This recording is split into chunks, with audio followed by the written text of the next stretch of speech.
Oh, sugar honey iced tea. It's the EAC Show. Good day, ladies and gents. I'm Emilio A. Colon, and welcome to the EAC Show. Coming to you from sunny South Florida. We got Marcus Mack on the sound and in the video. We got Cameron Dinnan, UCF activist, overall sports enthusiast, the big one with us as well. You guys don't really know how hard this show was to put together logistically, practicing the social distancing. Oh, Cameron, we forgot to do the pound. We got to do the pound. Pound. Marcus Mack, pound it up. All right, there we go. We're trying this new app Zoom to come bring the show together, episode 20 for you guys.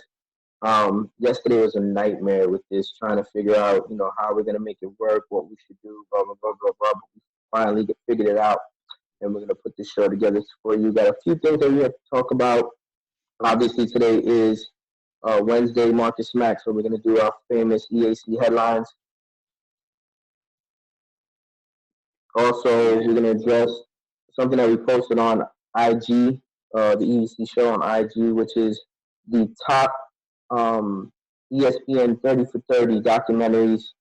I, myself, and Joey Benetti sent in the list, and Marcus Mack's going to read off Joey Benetti's list when we get there. Cam, how's everything going right now? How's everything over there? Everything's going well. We're trucking along here. Pretty much the same on the social front. Pretty much just staying low key, but we're still bringing the content. We're still we're with the times. We're using the Zoom app, which is something a lot of younger people and companies will use for these type of gatherings. So we're doing what we can here to bring you the content. Yeah, Marcus Mack, what about you? Same thing here, man. Just staying out of the way, practicing social distancing, staying in house. Giving elbows. Yeah, heavy on the fist bumps, and staying safe. Absolutely, I agree totally, without question. I mean, I've been, like I said in the previous episodes, just been doing a lot of stuff with the family, enjoying the family time like crazy. I actually tried to teach my kids how to play Manhunt the other day. Like, I was shocked. They didn't know how to play Manhunt? They didn't know how to play Manhunt, dude, I swear. It's a staple. And then, what I realized? I realized that Manhunt is what kept us skinny as children. It's meant for skinny children, you said? No, I mean, that's what kept you skinny. Because you don't realize how much running around you're actually doing when you play Manhunt, because you got to get to, either you got to hide and make sure you don't get caught, or if they find you, you got to run away, or you got to get to the safe zone, which you're hardly ever close to. So it's like, that's how you keep that weight off by the constant running and moving. Right. Yeah. Manhunt is actually, it's just a more athletic version of hide and seek. Hide and seek, once you're found, the game's over. Manhunt, once you're found, the hunt is on. So I love Manhunt. That's a throwback. Good. We were arguing about which tree was the safe zone. This tree was the safe zone. Like, what the heck? Getting confused. I know base. What was base? Yeah, pretty much. Yeah. And I mean, we're still just doing the card games. Finally, myself and EJ finally beat my wife and in Asia and spades. We're kicking our with no reneging this time. No reneging this time. No, EJ didn't cheat. We might have to do a top 5 best childhood games, because you're starting to bring me back here. I'm starting to think of like Red Rover, toothpaste, and when you're in the pool, the racing game. That's crazy. So let's get into this subject. Cam, you're gonna lead off, obviously, and then Marcus Mack, you're gonna have Joey Benetti's top 5, because Joey Benetti wasn't here. So Cam, why don't you start off with your list of best 30 for 30 documentaries? Okay, let's get started. That's priceless. That's priceless. All right. So my top 5 list here is, I broke it down here. I did one for football, one for baseball, one for basketball, one for soccer, one for fighting in the form of boxing, and then a bonus one I picked, just one I really enjoyed. The one for football I chose was the U. Now, there was a lot out there that I could have chose. I liked The Best That Never Was, the story of Marcus Dupree, the running back, who was supposed to be the best running back ever. I like the story about Todd Marinovich, if you remember that. how he was like sort of a robo quarterback that was created from his father. But overall, what takes it for me is the U, because I love the backstory of it. Great choice. Absolutely great choice. Now, question: Do you like the first one better than the second one? I do. I like the first one better than the second one. I enjoyed the second one just as much, though. I mean, they didn't fall. There wasn't a fall off from the first to the second. I just like the cast of the first one better. All the old Marcus Mack, you got to make sure you check that out over the weekend. Try to look up the U part one and part two. I took a look at some of Cameron's list, and I'm like, a couple of them I didn't see. I got to check out those. Yeah, absolutely. Yeah, you need to check out the two Escobars. You need to check out the U. That brings me to my next one here. The two Escobars. That's my pick for the soccer best 30 for 30. Just an unbelievable story about I think it was the around the 80s or early 90s when Brazil was popping off under Pablo Escobar. I guess Colombia. Thank you. Yeah, Colombia with Pablo Escobar and their soccer team. And they had a soccer player named Escobar. I forget his full name. You'll have to excuse me, but he was sort of, I guess, running. Both of those guys were pretty much running the scene over there, and I guess their incarceration and ultimate death, and get mixed into the story. So it's a pretty good story there. I won't ruin too much of it for you. Have you seen that one, Emilio? Yeah, I have. I mean, everybody knows who Pablo Escobar was, and Pablo Escobar's money was so influential to the country's economics, and he was a big sports fan, and he loved soccer. So the Colombian national team was one of the best national teams in the world at that time because his money was pumping. He's pumping his money into the team indirectly, and right. It's very unfortunate that Escobar had to die because of a mistake that he made at the World Cup. He accidentally scored in his own goal. And, to this day, people say had Pablo Escobar not been incarcerated during that time, that nobody would have killed him because other cartels actually killed him because they had money on the game and lost a ton of money on the game. So I'm sorry I thought ruined 30 for 30 for people, but that's basically what happened. So, listen, if you haven't seen it by now, from what I know about it, it doesn't ruin it because that story is a huge story. A lot more. Yeah, a lot more.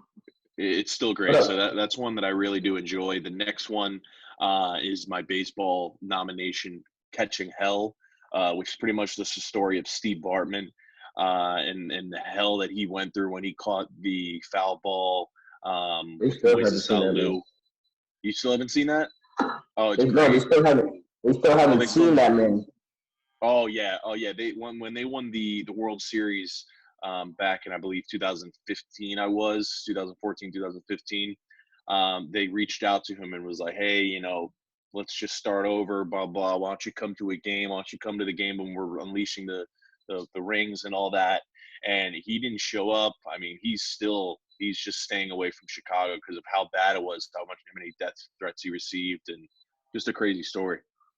I don't blame him. The treatment that he got, Marcus Mack, all he was a fan that wanted a foul ball, and this foul ball was kind of like in the range for one of the Cubs players to catch. It was in the stands, but it was in one of the Cubs players' range to catch, and he kind of interfered with it. Let me stop you there. If you have to reach over, for those who don't know, if you're a fan and you have to reach over your, I guess, railing into the gameplay to catch a ball, then that the player could have caught, then that's when you're in the wrong. You keep your hands inside. I don't disagree with that. The only thing is that Steve Bartman is the guy's name, Marcus Mack. He had on headphones because he was one of those people that like to hear the radio play while he was at the game watching the game. So he didn't really notice that the outfielder was just in his own little world, saw a ball coming towards him and couldn't help himself. And he was just in public enemy number one because then they end up losing that game and losing the series. It was just terrible. It was the Marlins they were playing, right, Cam? It was the Marlins they were playing, yeah. It was the Marlins, yeah. I think it was game 6 or something. So far, those are 3 excellent choices, by the way. Thank you. Appreciate that. My next one here is my basketball nomination, and that is this was tough because there's actually a lot of basketball 30 for 30s. That was between the Fab Five, this one, Five Slamma Jamma, the one about what's his name? I forget, but the player who got killed in high school that was supposed to be like the best player ever. But the one I picked was Survive and Advance. The Jimmy V infamous run with the Wolfpack. I think they were like the 8th seed or 6th or 7th or 8th seed, and they made it all the way to the finals and won it. Just an unbelievable story. Obviously, we know about Jimmy V, his foundation to help cure cancer. So to see how it all started for him and how he sort of built his basketball legacy, I mean, that was an unbelievable 30. Yeah, his mantra, "Don't ever give up" speech is amazing. They still play it to this day. It lives in infamy. The Jimmy V Foundation is a foundation that donates or raises a lot of money for cancer research. ESPN backs it heavy, and they always do it. ESPN, college basketball, do a Jimmy V week to raise as much money as possible since his death. So yeah, absolutely great documentary. Mm-hmm. And then the last one that brings me rounds me out here before my bonus pick, my fighting nomination, Chasing Tyson.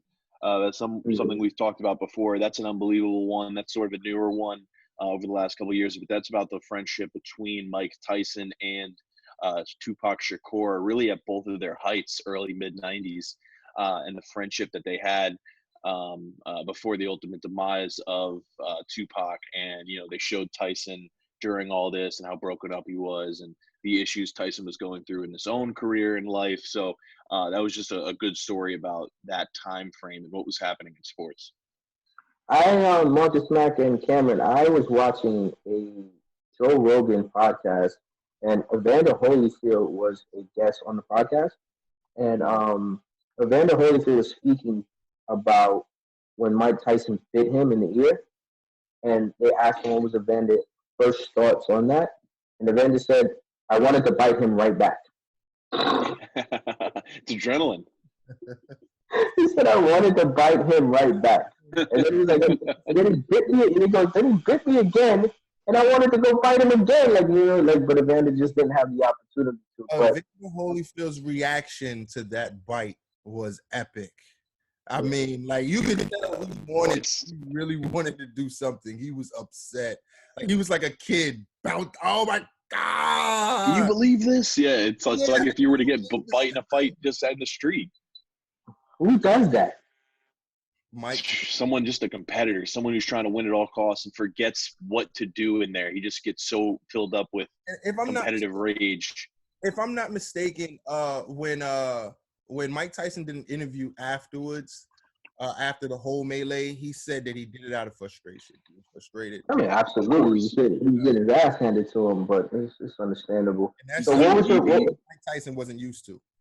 And I was going to say, he that was one of the fighters that he didn't have just an easy time, putting on the ground, So a fighter that really gave him a run for his money. So him getting frustrated, that's what happened. He had a temper, and it finally, boiled over. So my last pick. What was your bonus pick? My bonus pick is OJ Made in America, which is like the 6-part series that they put out. That series is long. An unbelievable. Oh yeah, but that's what makes it good to me, of how packed with information it was, and it was extra good for me because it was right after FX put out their version of the OJ story, but that was played. So this one being real footage, real documentary footage of what happened, it sort of just elevated everything that we've seen. So it was informative. I learned a lot. It had me on the edge of my seat. Every section they had, I think it was 3 or 4 parts. So to me, that was the best 30 for 30 really overall, I think. What I was gonna sit there and say, I got a message that literally interrupted the whole conversation that we were having. But what was the last choice again, Ken? The last one I had? Yeah. The OJ Made in America. So thank you. I appreciate that for reminding me, because I drew a blank once the message came in. But the OJ Simpson story for you guys, I hope you guys will be, OJ's best friend for me. because OJ's best friend rode for him completely. Like, you know what I mean? Yeah. He What was was his riding. name? I forgot his name. I totally forgot his I'm name. looking at. Keep filling time. I'm looking. The Kardashian. No, No, no, no, no, no, no, no. The no. Kardashian's The one who dad was was driving him. the The one who Kardashian's was dad driving was. him in Oh, I forget the. his name too. Yeah, right. Yeah, but no, Damn. I mean him. I forgot his lawyer's name. His first lawyer. Well, he sold him out. Johnny Cochran. No. His first lawyer. Robert Kardashian. No, because he's an attorney too. But his first lawyer sold him out because he was under a lot of fire. But he definitely sold him out because I watched that documentary and read the book. So, Marcus Mack, give us Joey Benetti's 5 picks. Oh, okay, all right. Joey Benetti sent me his picks last night. And While you're looking that up, AI Cowlings. That's the lawyer? AC. That's not the AC. lawyer. No, that's his buddy that was driving the Bronco. okay, That was with him, ride or die till the end. yeah, that name. You sure? Yeah, Al Cowlings or AC Allen. And you know what's so incredible about that story? That OJ he got so much leeway because of his celebrity, because just that whole scenario with his friend driving, he never got arrested. Yeah. Nothing. He was going 30 miles an hour on the freeway. Anybody else that's not famous, they get the big thing they throw into the middle of the road with spikes on it to stop the car. Oh, They gave him a stop the ton car. of leeway. They gave him ton of leeway.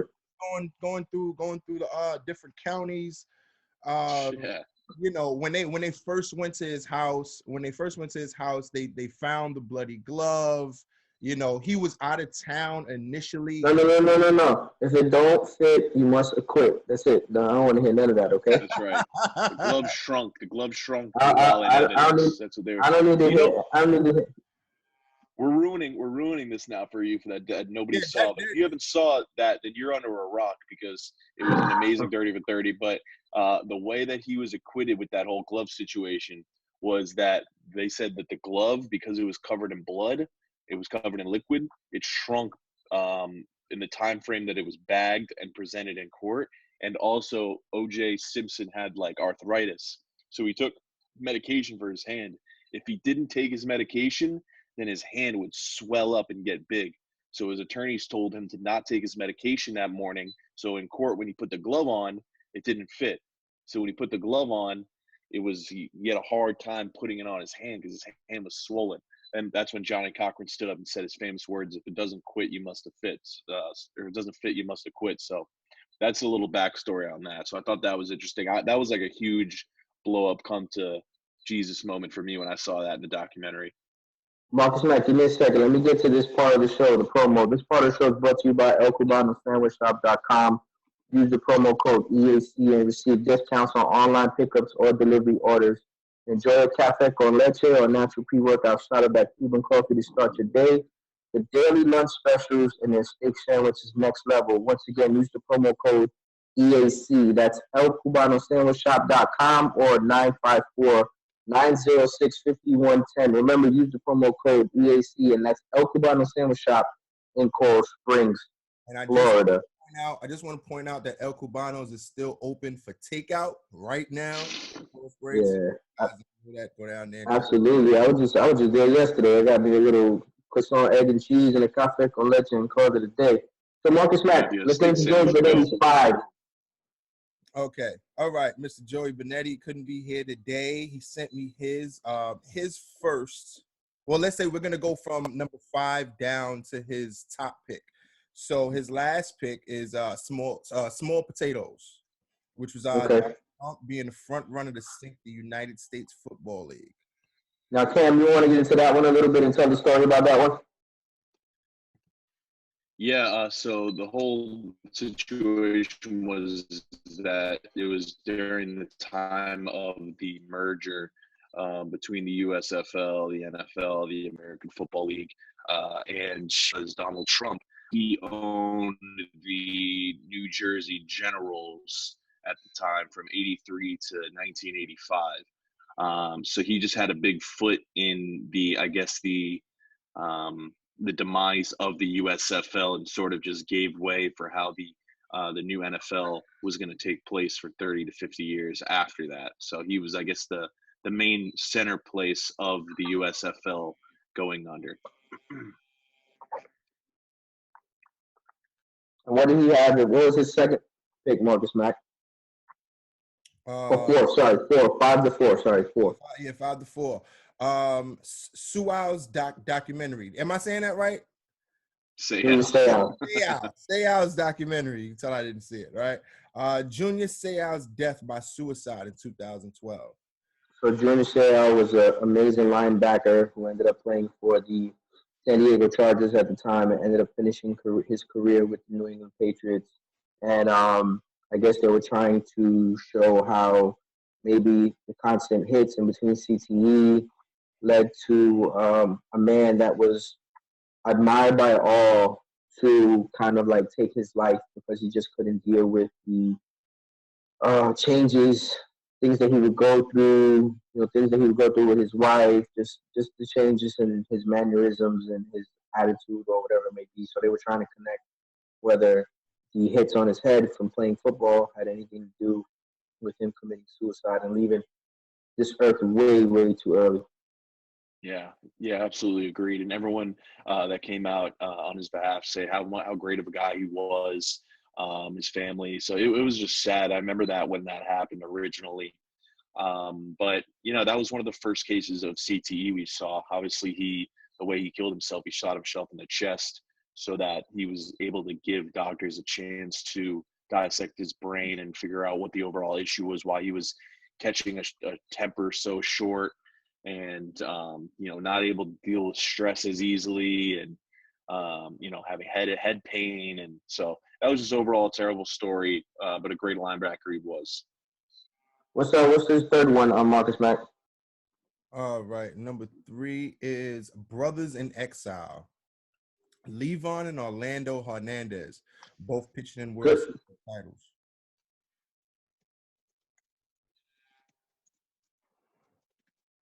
Hey, Emilio, your sound went out. Hold on. Technical difficulties we're experiencing here, folks. Stick with us. We just heard you again. Brothers in Exile was the story of Levon and Orlando Hernandez. Pretty much risked their islands to get from Cuba over to the coast of Miami, Florida. Emilio, how you doing? I'm trying to get on. We hear you. We hear you just a little far. But while Emilio gets his AirPods together, go ahead, Cameron, and tell us about the Brothers in Exile. So pretty much the Brothers in Exile, they came over, like I said, from Cuba. They pretty much, pretty much like a lot of players today, like Aroldis Chapman, Yasiel Puig, Jose Abreu. So these were some of the first high level players to make it over here, and it was pretty much just the story of the rise and fall. You got it? Yeah, I'm good. All right, save me on this one here. Oh, sorry about that. I don't know what ended up happening. Like I said, we're using the Zoom app, and this is like one of the first times we're using it. So the Brothers in Exile, basically, Levon and Orlando Hernandez. Orlando's the older one. His nickname is El Duque. He ended up playing for the Yankees. He was the best pitcher on the island. El Duque was a national star in Cuba. He played for the Cuban national team. They took care of him. Everybody that knows Cuba is a communist country. But Levon, who's the younger half brother, ended up leaving the country, and he was a really good pitcher too. He left first. The minute he left, Orlando's whole life changed because the country was scared that he was going to leave. So they stripped him of everything. They made him poor, poverty. Like he had to live like the regular people. He couldn't play baseball anymore. So the documentary is basically just a story of them coming to the United States and them seeking a better life for their family members. Levon leaving his family first, and then obviously Orlando leaving his family afterwards, and then reuniting with all They both won World Series. They both ended up pitching for a very long time, and it's a really, really good story. Yeah, is there anything, because before you went out, Cam was explaining it, and I know, just for the people that don't know, Emilio is a MLB Fanatic. He's our baseball guy. fanatic. I was struggling. I I mean, was like, these two guys came back from Cuba, and it was just it was about their rise in baseball. I was just waiting for you to come back. Pretty much, I could hear him when I went off. I could still hear him, but that's pretty much what it was. So what do you got for number? What do you got? What's that? That's two? No, that was three. The fourth one is Notre Dame versus Miami. In 1988, Miami versus Notre Dame, Catholics versus convicts. Yeah. Go ahead, Cam. Take that one. Yeah, that was a great story. They'd seen each other the following years, so they had to build like a pseudo rivalry. University of Miami and Coral Gables and Notre Dame and French Lick, Indiana. Two completely different schools, two completely different cultures, two completely different fan bases. So when they got together, it was just a war on the field and off the field. Just an amazing story of the two teams going at it. Notre Dame winning the second battle, I believe, the one that they showed in the series. But it was pretty much, just a story about how that rivalry came to be. It was a non-conference matchup. They made T-shirts saying Catholics versus convicts that were very controversial. So it was pretty much like a branch off of the U. Like around that time, the U was known for having they was thought to have just a team full of thugs. Correct. Yeah, I mean, because they just did everything different. They were the inventors of swag, so they just did everything. They celebrated after scoring, and they did everything extra. Yeah, absolutely, without question. And what was Joey Benetti's last one? His last one is my favorite. The good, the bad, the hungry. Coney Island hot dog eating contest. You're gonna have to bear with me on this name one right here. Kobayashi. Names. You got it. Takeru Kobayashi. I said that right? Okay. Yeah. Held the title till Joey Chestnut swept the last decade. The GOAT. Now, Marcus Mack, is this your favorite because it's in Brooklyn, or is this your favorite because it has to do with hot dogs? Because he's hungry. You had to know that. And of course, I love hot dogs. And I love Coney Island. I mean, Joey Chestnut is the legend, and Kobayashi was the legend before him. Joey Chestnut is like, what, a 10-year, 11-year run, Cameron? 10-year run, holder of the mustard belt. Jesus. He brought the mustard belt back to the U.S. Did he put Kobayashi in retirement? Absolutely, yeah. He couldn't mentally get over the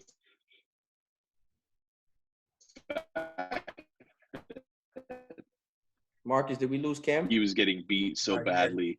And Joey Chestnut is actually an 8-time winner here. It started out, they were beating each other, trying to get to like Marcus. Cam, you there? Can you hear me? Your audio's breaking up a little bit. Can you repeat some of the stuff that you said clearly, please? Yeah, can you hear me before I repeat it? You there? You're talking about Joey Chestnut's run. Yeah, his run pretty much took Kobayashi out of it. They were competing at first to try to get to like 60 dogs. And then one year, Joey Chestnut just came out and won by like over 10 dogs. And then just the next year, you didn't see Kobayashi. He tried to actually join from the outside, try to push his way through the gates. And they had to almost not arrest him, but, take him away from the scene. So he pretty much had a meltdown. And you see that in the 30 for 30. But I thought that was a very good 30 for 30, not just to see that competition, but to also see the life of competitive eaters, what they do in the off time. This is just the biggest event in competitive eating, the hot dog competition every July 4th, but there's an entire season. These guys are eating chicken wings, they're eating falafel, they're eating, whatever they can get their competition, they can get their hands on. So I thought that was cool to see the backstory of the sport itself. This speaking of competitive eaters or just other competitive sports headlines, Me and Emilio was looking at was it, what do you call it when they smack each other? I don't know the Slap name of boxing? that sport. I don't know the name of that sport, but it's like big in Russia and stuff like that, where they just, it's kind of like they hold Oh, the arm wrestling thing and they just literally smack each other. I've seen it. And the first one to pass out loses, right? We need to Yeah. cover that one day. We're gonna cover that one day. We'll find it That would be on the great. internet and rip it and put it on IG. Yeah, that'll be great to commentate. So I'd be like the my color top, announcer for that. But before so my one thing I did think, the thing I liked, not to jump you there, Emilio, but I wanted to get this in. The thing that I loved about the 30 for 30 on the hot dog eating contest was watching how these guys prepared, how they got ready for this competition. Kobayashi, he used to eat like 10 pounds of shredded lettuce like the day or two before a fight because lettuce doesn't fill you up, but it expands your stomach if you eat enough of it. So I like the process that some of these guys, how they trained to eat all this food. I thought it was something that was interesting that you don't see every day. Jesus Christ, that's crazy. That's nutty. So my top five, I had a different top five until Cam said that we need to go sport by sport, because I had 2 for football, 2 for basketball, and 1 for thing, and then I totally forgot that it was even my idea that you pick 1 from each individual sport. So it's kind of difficult because one of my 30 for 30s that I selected is actually in both sports. So I'm gonna start off with number 5, and that I'm gonna let it be in the football ranks, and that's gonna be Dion's double play.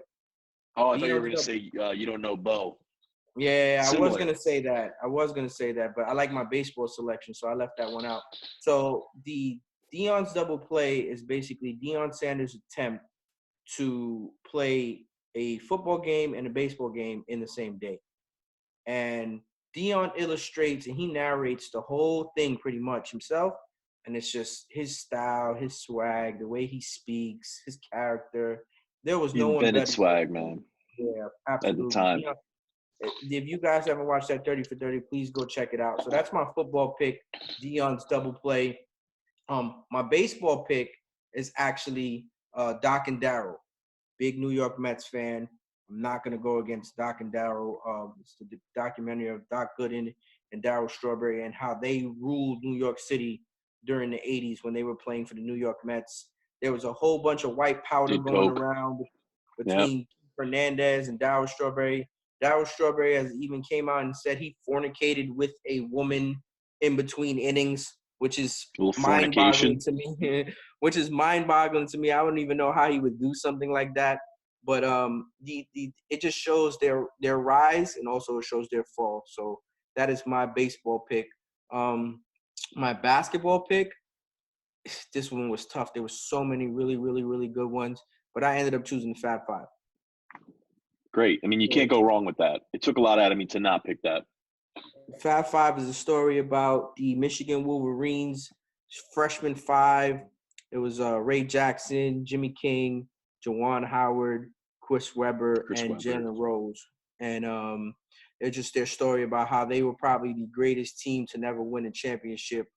They ran into Duke one year. They ran into North Carolina next. And the year they ran into North Carolina, the infamous timeout where Marcus Mack, Chris Webber called the timeout and he didn't have no more.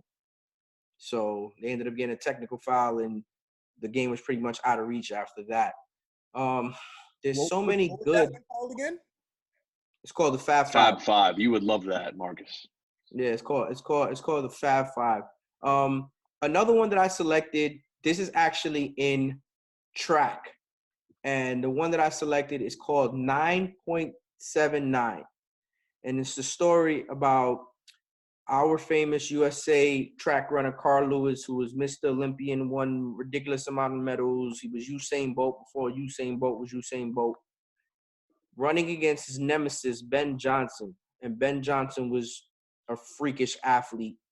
And the story basically goes on about how Ben Johnson had a personal vendetta against Carl Lewis to try to win a world gold medal. And it just shows the use of steroids repeatedly throughout track and field. Everybody was using steroids. So Ben Johnson ended up winning the 1988 Olympics, I believe, and ran a 9.79, which is the fastest in the world ever. And then that same night got stripped of the title because he tested positive for steroids.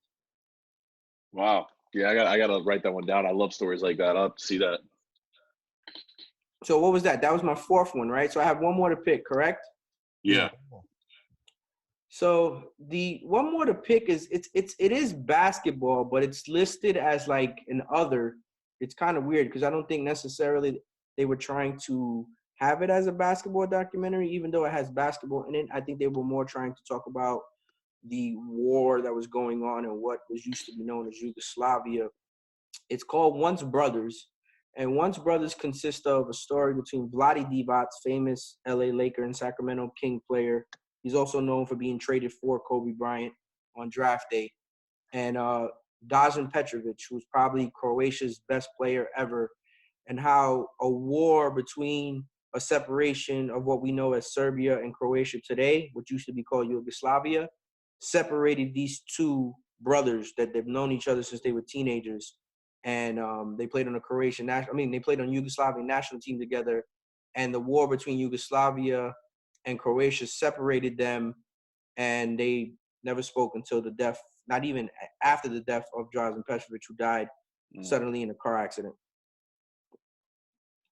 So those are my five selections. Basketball. I think. Cam, your audio's out. Yeah. You nailed it. I think you did well. I think you went outside of the box. Do you hear me? Yeah, we can hear you. All right. No, I like your choices. I love your Fab Five choice. Obviously, I think you went outside of the box, but good choices all around from everyone here. I like that. I like that what goes down. And so, I think for an overall list, I think Joey Benetti's was definitely like a little bit of everywhere. Definitely. Yeah, absolutely. I agree. Let me just yeah, get to this. write those down. Cam, let me just get to this part of the show. Let me get the promo out of the way and we can continue. This part of the show is brought to you by ElCubanoSandwichShop.com. Use the promo code EAC and receive discounts on online pickups or delivery orders. Enjoy a cafe con leche or a natural pre-workout shot of that Cuban coffee to start your day. The daily lunch specials and their steak sandwich is next level. Once again, use the promo code EAC. That's ElCubanoSandwichShop.com or 954-906-5110. Remember, use the promo code EAC, and that's El Cubano Sandwich Shop in Coral Springs. Go ahead, Cam. Finish up your statement. I'm sorry about that. No, you're good. I was just going to tell everyone to keep engaging online on the IG account, just like the sports movies post we had where everyone was going back and forth saying what their nominations were. Same with the 30 for 30. We're all sports fans, so we know you've seen some. So give us your input. Absolutely. Hey, Emilio, how do you feel about covering a few of those 30 for 30s? Because the people who check out our page, they know about our reviews, the EAC reviews. How do you feel about reviewing a couple of those 30 for 30? Yeah, we could do a couple IG lives. Just do the IG lives on IGTV. Sorry, on those 30 for 30s without question. Create content just to give people a summary of if they haven't seen it or what they want us to talk about or whatever. Maybe that's fine with me. I don't have no problem with that. I know we needed to get to EAC headlines. We ran a little bit over because of some of the technical difficulties that we're dealing with this show. So let's just go to EAC headlines real quick. Marcus Mack, you want to read those headlines off for me? It doesn't matter which way you read them, too. Yeah, we'll start. I'll start. I'll give you guys a headline, and I guess you guys could talk about it. I'll just go down the list. It's a few of them. But I know right now, I don't know if you guys seen me. I was kind of directing my attention to the. I'm watching ESPN now, and this is something that we wanted to talk about. Dak Prescott, and his contract talks with the Cowboys right now. They're saying he's due to say something about the contract by, I believe, June 15th, if I'm not mistaken. Go ahead, Cam. You lead off with that. Yeah, so we saw Dak Prescott for the Cowboys last week get tagged with get hit with the franchise tag. So we knew they wanted a little bit more time in figuring out what his deal was. A team source, says the NFL currently shows over $26 million charged to the salary cap for Prescott, even though he has not signed the franchise tag yet. But they're looking for a 5-year contract for Prescott.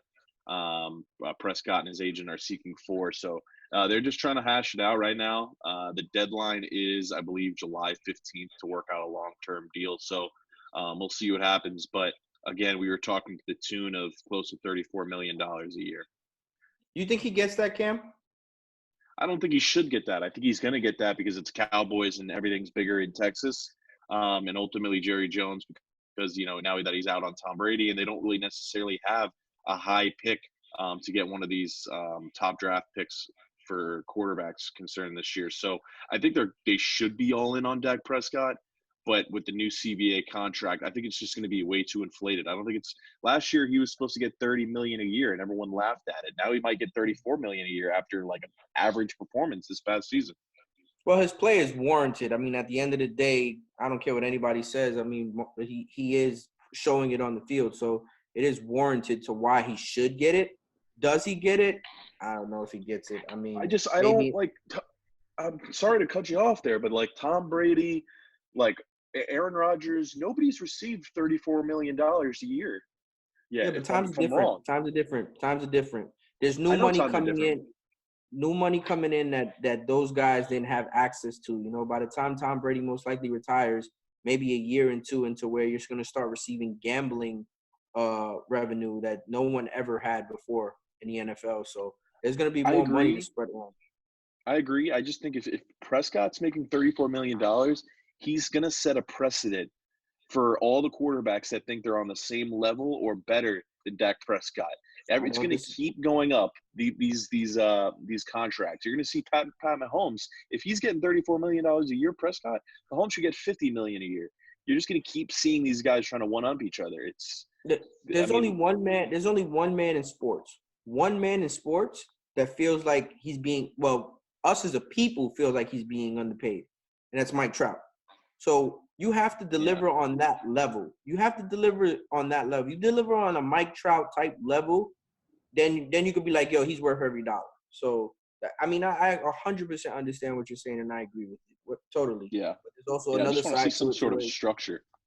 Yeah, there's also the other side to it, to where as agents or as football players, you have to raise the bar for the future. Yeah. And I can understand that. Young, isn't he? He's like 25, 26.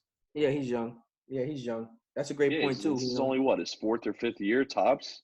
Yeah, and he never really got a big deal, so he has to secure that bag right now. So, Marcus Mack, what's topic number 2? What's headline number 2? Okay, the vice president over at the Rams, at the LA Rams, Eric Dickerson. He's the vice president of he's a vice president of global ambassador or something like that. Go ahead. Right. He has issues with the logo, which me and you discussed the LA Rams logo right now, and we expressed our dislike of it, or what we didn't. Me personally, I kind of liked it. I just didn't like how it was positioned. But Eric Dickerson, he has something to say about this logo and how it looks. So Eric Dickerson has come out on social media and said that he didn't agree with the logo they ended up selecting for the LA Rams, that teams like the Cowboys and teams like, the Packers or whatever it may be, they don't change their logos. Like, I understand why they're changing their logo. It's basically a new way to create revenue and make people buy different hats, jerseys, shirts, whatever it may be. You're moving into a new stadium, you need to create new money. If everybody's wearing the same jerseys, then, you're not really creating new bread. So there was a logo that he put out there that he would rather see, and in comparison to the logo that they ended up choosing. And the one that he would rather see actually looks really good. Marcus Mack and Cam, I both sent you that one. That's the one that has the LA inside of the Ram ear. With the yellow eye. Yeah, I like that one a lot. They should have went with that. Yeah, they should have went with that 100%. They chose a logo that just it didn't look right. It didn't look it's off. So for Eric Dickerson to come out on social media and basically tell the Rams fans that he agrees with them, that's big. That's huge. Yeah. Yeah, and Eric Dickerson, he holds weight behind his name. He's one of the best running backs this game has ever seen. So, people, when he talks, people tend to listen. But yeah, he came out and he pretty much defended the fans, and he didn't like it just like they didn't like it. And he's pretty much what we always talk about on this show is giving the fans what they want. He posted, like you said, he made a post that included those two alternative logos that was actually created by fans. So he shared that across social media to get the conversation going. Yeah, because it seems like the fans can do a better job of creating a logo than a corporation that actually knows what they're doing. Pays people to do it. Right, Marcus Mack. Did I give you a third one, or do I have to? I got to go to the third one, right? I did. There's actually two more. I don't know about the third one that you wanted, but I just wanted to say something in regards to the whole coronavirus situation. Rob Manfred, he says nothing is off the table as far as coming back with the MLB. I was gonna let you discuss that. Right. That's the one. That's the one that I wanted you to lead me into. So last night, Rob Manfred on Scott Van Pelt show. Love Scott Van Pelt. Him and his boy. What's his boy's name? Cam? Steve? Yeah, Scuba Steve. Yeah. Him and Scuba Steve. They always do the bad beats. Great segment. Amazing segment on ESPN, without question, for all us degenerate gamblers. But Rob Manfred was basically saying how nothing's off the table. Today is the day that baseball was supposed to start. Today was supposed to be opening day. And he just wants to reassure that, baseball is going to start eventually when the time is right, and that the people are going to be there, the fans are going to be there, and we're all going to help this country heal. Because not for nothing, this is America's national pastime, baseball, but it's losing its luster. So I think that baseball can do a good enough job, if they do hit a home run with this, can engage the fans back into the sport, because right now we miss everything. Everything is being missed right now. So if baseball can be the first sport to end up getting back on the field, playing actual games, and leading the forefront, this is your greatest time right now. Yeah, agreed completely. So it's good that they're, that he's starting to clear his name up after that fiasco we spoke about a few weeks ago with how he handled the whole situation. So sort of covering his own ass here. But I agree. You can't leave anything off the table at this point. Yeah, we need something. We need sports. And shout out to, not for nothing, we didn't even throw this on the table. Shout out to Dana White, for Dana White still fighting to try to figure out ways to put UFC fights together, because he doesn't want to stop at all. Yeah, and you know who else is not stopping? They are relentless. Vince McMahon. Yeah, him too. Of course, of course. Yeah. He's just stubborn. They don't want to stop at all. Shout out to them too, both of them, Vince McMahon and Dana White, for trying to produce content. Vince McMahon. So we're having kinds of content. Just to kind of piggyback off of that for a second. Vince McMahon. I forgot the wrestler's name. It's a girl, and they're having like training sessions with them, like private training sessions where they videotape it. I'm like, Vince McMahon is not stopping. This isn't exactly a headline, but just to piggyback off the coronavirus situation, to all the New Orleans Saints fans, Sean Payton says after the whole melee with him catching the coronavirus, he's tested positive, and he said he's doing well. He's feeling absolutely fine. Oh yeah, he said he was cleared, right? That's what they said, Cam? They said he was cleared now, right? No, he's tested positive. He has it. No. The doctors have cleared him now. Yeah, they cleared him. So he's feeling much better. I believe he's cleared now for that. So we're starting to slowly recover here. Hopefully this could all go away by football. Some of the college football coaches were saying that they really only need July and August to coach their players before the season. So hopefully this thing can die down by the end of April, so we can get back to some sort of normalcy and not miss any football here, which is something I'm worried about. I don't disagree with you. And it just came across my computer before we let go, in soccer, in La Liga in Spain, that the Spanish Federation, is going to give out $545 million to bail out Division I and Division II teams to help them stay afloat during this coronavirus pandemic. Wow. I mean, that's a lot of money. That's a ton of money. That's a ton good for them though. Doing something right with all the money they make. Yeah, they're gonna bail them out by putting them in more debt. That's all we're gonna do. So right, guys, like a loan, right? Yeah. So guys, I really do appreciate you guys coming on and doing this show with us. I know it was extremely difficult. We tried to put it together as best as we could. Obviously, this is probably one of the longest shows we've ever done, Marcus Mack. Is that true? No. But it's definitely been the most difficult to put together. First Yeah, morning absolutely. show. Yeah. So we That- definitely do appreciate you guys tuning in. This concludes episode 20. Please make sure that you click like and subscribe on YouTube. Available on all podcast platforms. Please continue the engagement on all social media platforms, especially on IG. That's where we get the most love at. And that will conclude episode 20. Marcus Mack, I appreciate you. Cameron, I appreciate you. We'll check you out episode 21, guys. Right. Post production pick. Oh, sugar honey iced tea. It's the EAC Show.